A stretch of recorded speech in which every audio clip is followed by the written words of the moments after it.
The alarm horn tore through the calm evening like a knife cutting silk, and as I stood on the end of my dock, the old wooden boards,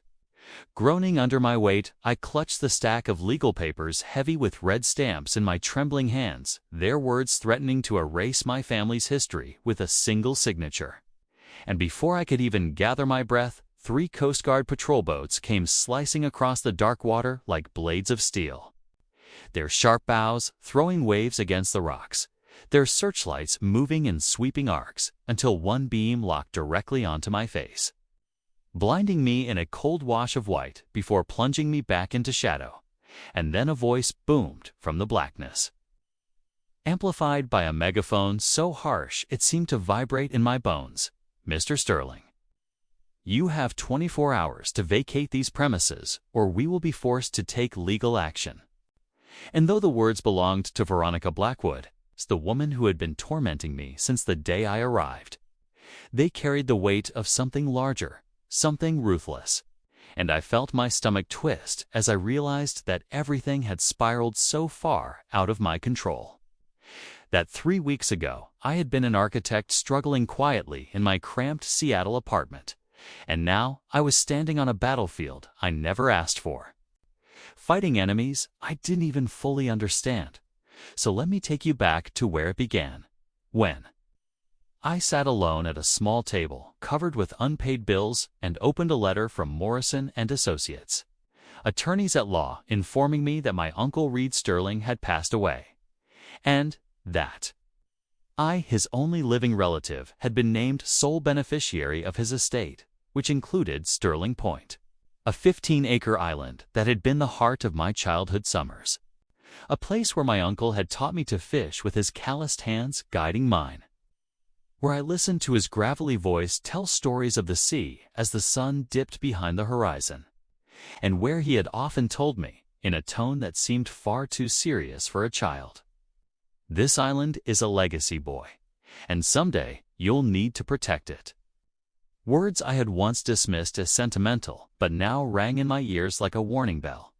So when I packed up my few belongings, my drafting table, my hopes of designing a dream workspace, and drove north to claim my inheritance, I expected peace, maybe even inspiration. But what I found instead was a war I hadn't prepared for. Because while the cabin looked exactly as I remembered, cedar shingles faded gray, windows stretching wide toward the water, nautical charts still pinned to the walls, the air felt heavier, charged with secrets. And when I discovered his hidden journal and maps marked with strange military symbols and cryptic notes, my curiosity turned into unease, and that unease deepened the moment I heard the low rumble of a powerful yacht approaching my pier, sleek and expensive, carrying 3 men in tailored suits and a silver-haired woman, whose presence demanded obedience the way thunder demands silence. Veronica Blackwood, who introduced herself as chairman of the Marina Cove Homeowners Association, though I already knew no such association existed, because I had studied every record of this land until my eyes ached. And when she smiled, her cold smile, and began listing violations with photographs on her tablet, 47 in total, from the dock being out of code to the mailbox being the wrong color, fines adding to $89,000, I understood immediately that this was no accident, but a trap designed to bleed me dry or break my will. And when she suggested in that voice, sweet as honey but sharp as venom, that I could avoid all trouble by selling to her client for a fair price, I felt anger burn hot in my chest and told her that my family's island was not for sale. And though she kept her mask of politeness, her men shifted around me like wolves circling prey, and I knew this was only the beginning. And sure enough, after they left, I discovered a small black device blinking red beneath my dock,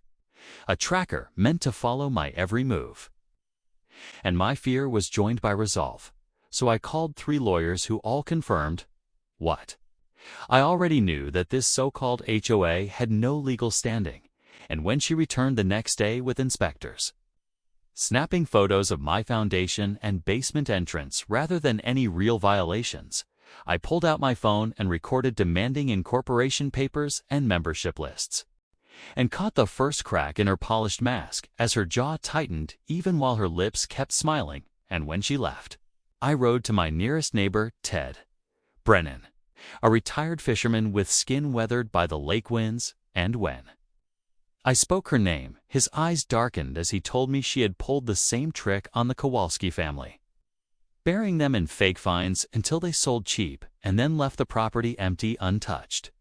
Because it was never about development, it was about something hidden beneath the water. And his words chilled me because they matched what I had seen in my uncle's locked basement, where a hidden safe held maps and notes about things buried deep. And when that night I saw divers' lights moving under the lake, cutting through the darkness like restless ghosts searching for a grave, I understood that Veronica was after whatever secrets my uncle had sworn to protect. And her pressure escalated fast, first offering me $2 million in cash for the island, far above its value. Then, when I refused again, sending a note pinned to my door with a knife warning me that my friend Ted would pay the price if I did not comply. And by then, my private investigator Billy had uncovered the truth, that Veronica was no simple chairwoman, but the CEO of Apex Maritime, a powerful company that disguised itself as HOAs, bullied families into selling, then used abandoned land as staging grounds for covert searches, and that she had ties to men with military gear, divers, and weapons, confirming that this was not a property dispute, but a criminal operation. And when the Coast Guard finally arrived, led by Captain Alina Hayes, whose steel-gray eyes and calm authority carried the weight of her father's promise to my uncle to protect me, if this day ever came,